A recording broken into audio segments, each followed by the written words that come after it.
All right, look. It's episode 27, 100 Simple Life Truths. It is 8:17, 10:27 a.m. And yeah, opening monologue is you need to stay consistent. Consistency is key and rock out because as you first you got to start and then you got to stay consistent with it. With whatever you're trying to do, whatever you're trying to accomplish, start it and then stay consistent because you only get better over time and you're gonna start to see that growth. You will see that growth, you will grow.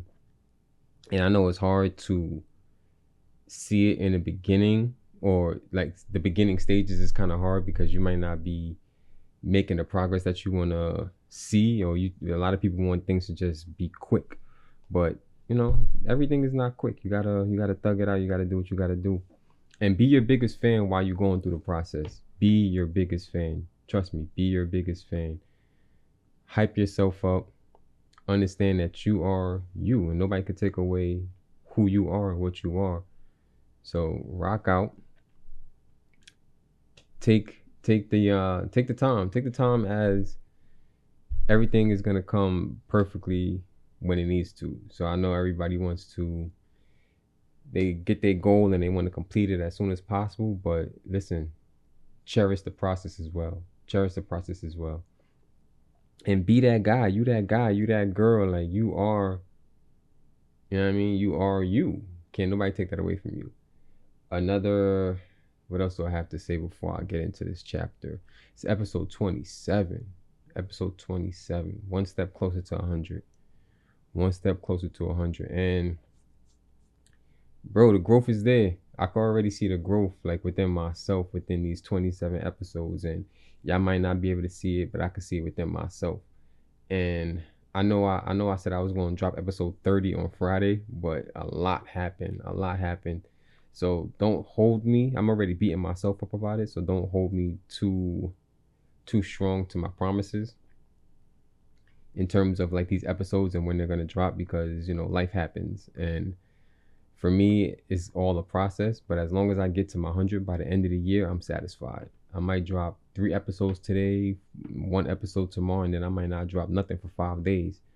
But as long as I get back on it, it is, as long as I complete the goal in the time that I want to complete the goal, I'm satisfied.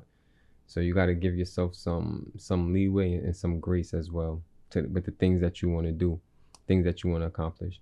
Another thing is take motivation from anywhere. You could take motivation from anywhere, not necessarily motivation in terms of, oh, you see somebody doing something, you're jealous because you feel like it should be you.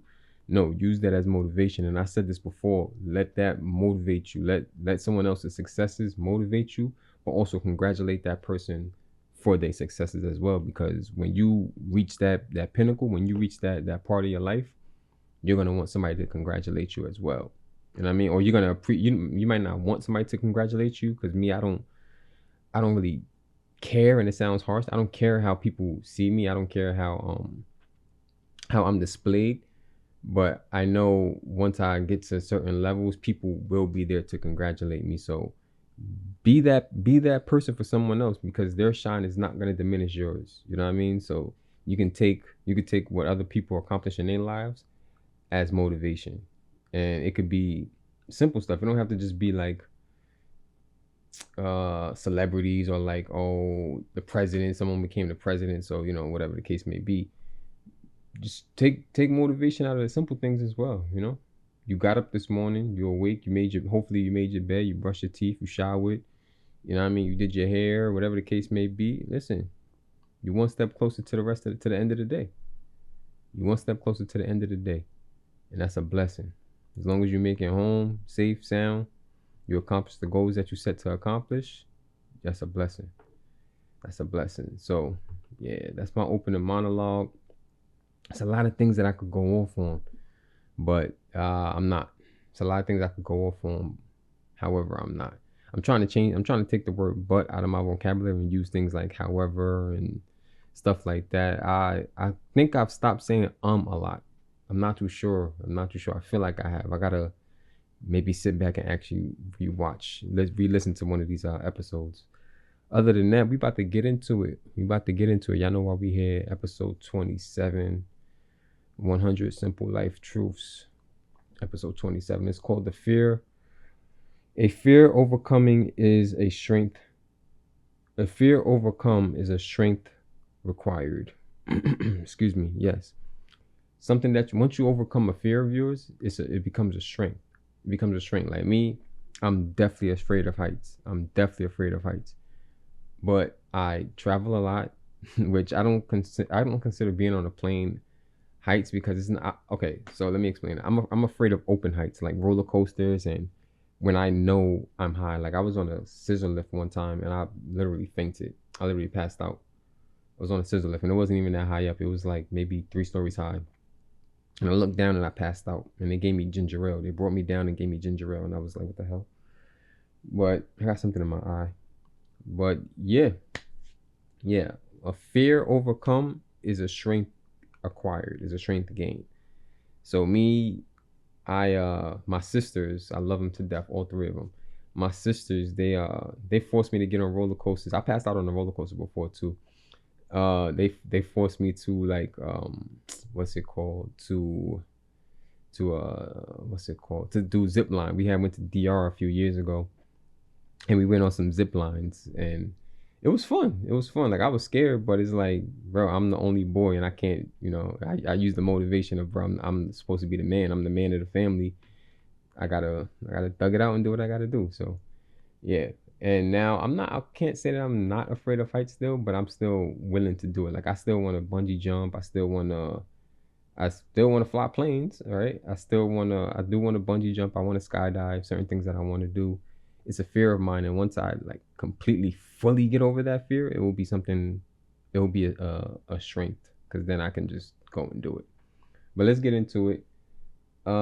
What's the point of existing in such a diverse realm if all we're going to do is huddle with those who look, act, talk, walk, and think like us? Facts. I hate being in an echo chamber. I despise it. I like to have conversations with people that don't agree with me. 100%. I 100% like having conversations with people that don't agree with me. And of course, those conversations could get a little tense. People are gung-ho on their beliefs, and they'll fight you to the death. Like, no, this is true. This is true. But bro, you can't learn if everybody agrees with you. So this part I agree with, unfortunately. But not unfortunately, but fortunately, because it's true. You can't learn, you can't grow if you're just stuck within the same realm. What's the point of existing in such a diverse realm if all we're going to do is huddle with those who look, act, talk, walk, and think like us? Facts. And that goes into travel too.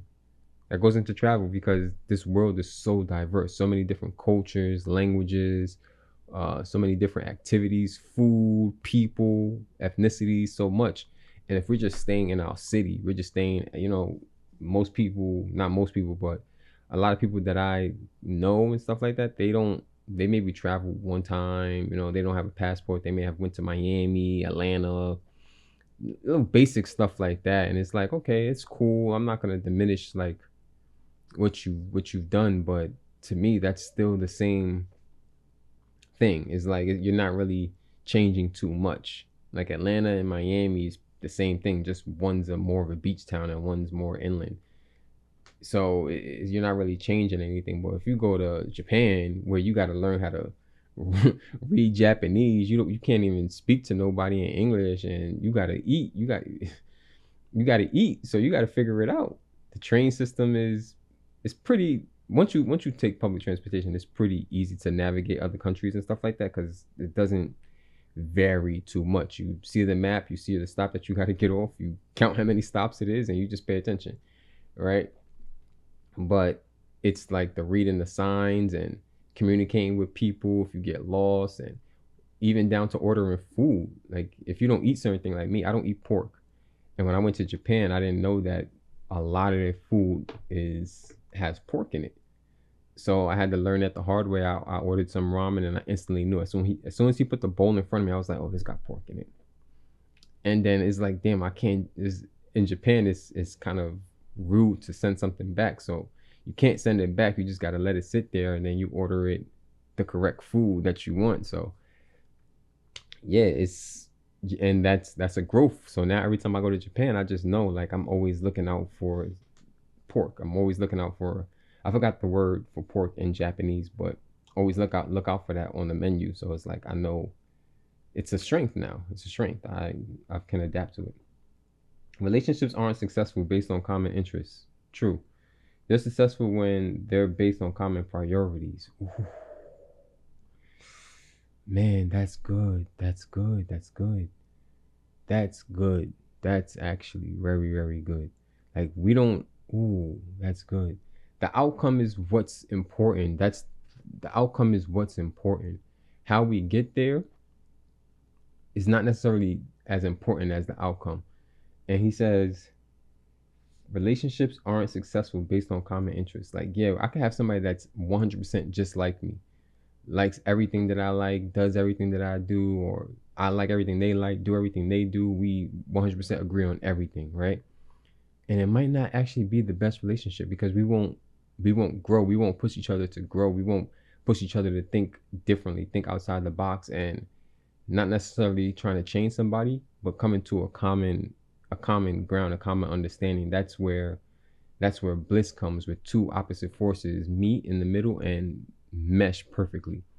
So they're successful based on common priorities. Like, yeah, facts. Like, if your priority, if we have the same priorities in terms of let's say getting money, but you want to do it one way and I want to do it this way, we can both do it the ways that we want to do it, as long as it's, like, you know, for me, legal, obviously, and it's not demeaning like a stripper or whatever the case may be. Or you're making money in a favorable way, not like an unfavorable way, for my personal beliefs. So we can both make money the way that we want to, you know what I mean, and then come together and have those two ways connect as well. So the outcome is the goal. How we get there is the mission. I guess. Common priorities. Relationships are successful based off of common priorities. I'm stealing that. I promise you, I'm stealing that. I promise you. That might be the best line so far in this series.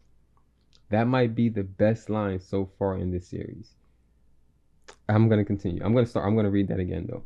Relationships aren't successful based on common interests. They're successful when they're based on common priorities. If your priorities is to learn and grow, your potential pool of experiences grows exponentially. Facts. And I love to learn and I love to grow. And if someone else, you know, my ideal relationship would be with somebody that also loves to learn and also loves to grow. A lot of people are stuck in the way they are and don't see no other way but the way they are. And then when I push people to learn, I push people to grow, and that unfortunately pushes them away. You know what I'm saying? Because not everybody has the mentality that, listen, cool, what you doing right now is, let's say, perfect. It's perfect, but there's other ways to do it. There's better ways to do it that might still end up perfect and might get you to where you need to be faster, or it might be slower, but it might be a better outcome in the long run. So, and saying that as well, I'm also perfectly fine with being wrong. That's one of my favorite lines when I go into situations. And I was like, listen, I'm okay with being wrong, but this is how I see it. This is how I feel about it. And if we come to a common ground, cool. If we don't, cool. You understand? Like, it is what it is. But this just resonated with me so much. If your priority is to learn and grow, your potential pool of experiences grows exponentially. Like, a lot of people they're content with what their life is currently. So they don't want to learn. They don't want to grow anything. They see their vision, they see their life, and they're cool with that. Me, I despise being stagnant. Like, I just can't be stagnant. And if I don't see what you're doing as something that's gonna grow you and me in the long run, then that's it. There's nothing for us to talk about. It just is what it is. Man, this just resonated with me so much. Damn, this one is good. He goes on to say, these days I don't mind standing out and I don't avoid discomfort. True.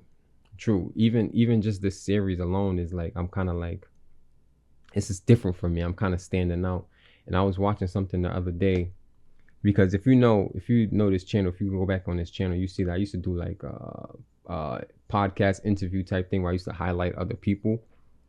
And I'm not necessarily highlighting myself, but back then I felt like I didn't have the power, or I didn't have enough to put on a show by myself, right?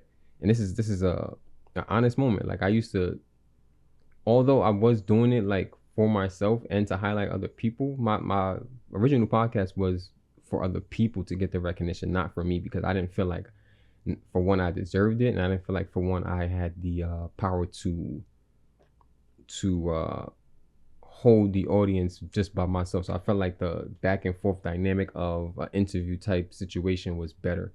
But now the more that I do this, I feel like I'm gaining more of that confidence to just like, I am the attraction. I am the person. Like I'm me, right? And it's interesting. It's interesting because the more I do it, it's like, damn, I should have probably done this from the beginning. I probably would have been further off. And it's all slow growth. It's all slow growth. And even if it doesn't grow, it's still successful to me because I did it. Anything that I do is a success. It's a success, whether it's a learning experience. Even if I fail, I'm going to succeed in the next thing I do. And that is part of the process. So, folks can stare. It's a great practice for me to make eye contact and smile. This one is good. Yo, this episode is crazy. This one is hitting a lot. This one is hitting on a lot of things. I avoid eye contact like it's the plague. I avoid it. And a lot of people think, and it's crazy because like the people that I avoid eye contact with everybody, to be honest with you. And it's something I'm trying to work on. But a lot of people think because I'll make eye contact with somebody and I'll look away, it makes me weak. But I'm a different breed. Like if you know me, I'm a different breed. Like me kind of avoiding eye contact is not me being like scared or anything like that. It's me because I can read people pretty well, and my facial expressions aren't conducive to a lot of situations, because if you're saying something and I'm looking at you and what you're saying isn't really matching for me, and I know who you are and what your agenda is, my face is gonna show it. So when people talk, I put I line up my ear with their mouth, so it's like I'm listening. I rather like look down and think and make it seem like I'm like pondering and listening to what they're saying, rather than just look at them with a blank stare. You know what I mean? Because the blank stare is me holding back so much. I don't want to say emotion, but it's me holding back so much. I guess it is emotion, because it's an emotional response. It is an emotional response. So that's another thing about me. If you see me in person or talk to me in person, 9 times out of 10 you're gonna be talking to my ear, and I'm just gonna look as if I'm listening, which I am. I'm thinking about a whole bunch of other stuff, but I am listening and I'm dissecting everything you say. So it's interesting. It's interesting. The last time I did that was at a concert where I met a white dude who just spent months in I can't pronounce that. I guess it's some part of India. And he was only starting because he was excited to see a Punjabi. So I guess it's some part of India. I can't pronounce. Starts with a C, ends with an H. I'm not gonna spell it because I just don't feel like it. Another time I was at a Toronto's Raptors game, and this dude just wanted to know how long I've been working on the beard. Yeah, my beard is not as luxurious as it used to be, but whatever. So yeah, these days I don't mind standing out and I don't avoid discomfort. Folks can stare. It's a great practice for me to make eye contact and smile, which is true. Yeah, instead of avoiding eye contact, I might just start practice on just like looking at people and just smiling. But it might scare people away because I know this is one of the big words nowadays, but I'm diabolical. Like People underestimate how smart I really am, and it's fun for me though. It's fun for me. Be out there, get out there, be comfortable, make mistakes, get embarrassed. We'll all be soon dead. It's not a big deal, which is facts. Which is facts. Like, I debated like starting a podcast, and it's not a podcast. I debated starting a series and whether I wanted to be on camera or not, or what it was going to be about. And this is perfect because it gives me something to fall back on when I'm just, because I have a lot of topics that I want to talk about, but I think I'm gonna build up to that to wait until I get not necessarily an audience, but get more of my like confidence. And it's not saying that I'm not confident in general. It's saying that I'm not really confident like being on screen and like talking, which I'm gaining a lot of that now. But yeah, I agree, man. Get out there, be uncomfortable. Uncomfortability. What's the quote? There's no comfort in your growth zone, and there's no growth in your comfort zone. So yeah, be uncomfortable. That's gonna lead to growth. Trust me.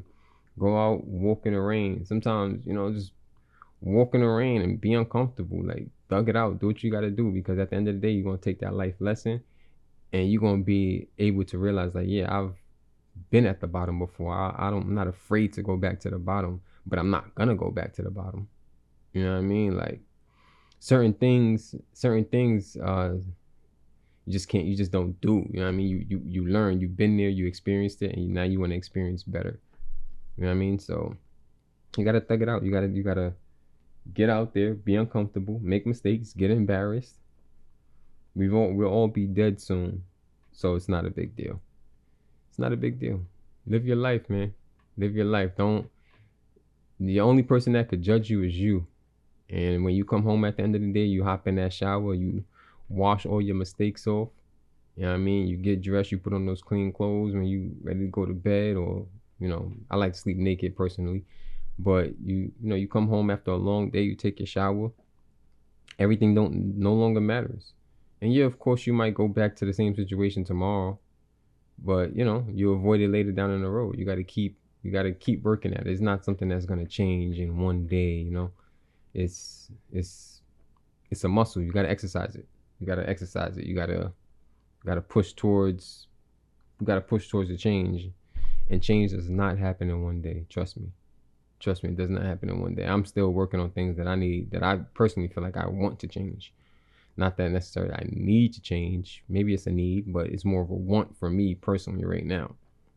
So yeah, once you overcome those little fears, and they become a strength to where it's like it doesn't affect you anymore. It's like bullets bouncing off of Superman. You're unaffected by it. You're unaffected by people's opinion of you.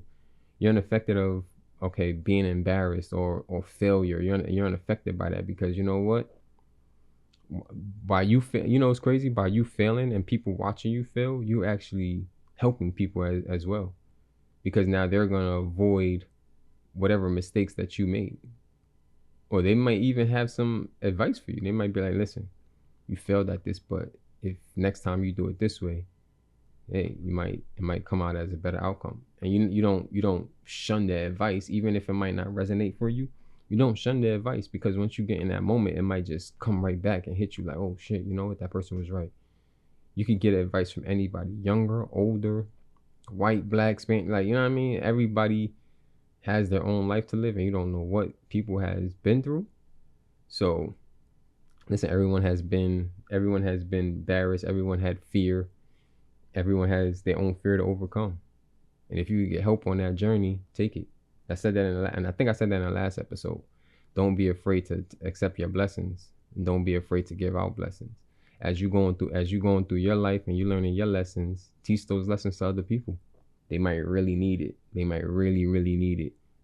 So I think that's it. I love this episode. This episode was probably one of my favorite ones. He hit on so many things, and the whole point of this is 100 simple life truths, which this is true. And the second part is, let's try to learn something about ourselves. And I learned something about myself. I verbalized something that I know about myself already. So yeah, verbalize it, own it, live it, get past it. That's it. Remember, I don't know. I was about to say, think of something funny to say, but I don't got nothing funny to say. So I'm out. 25 minutes is good enough for me. We out.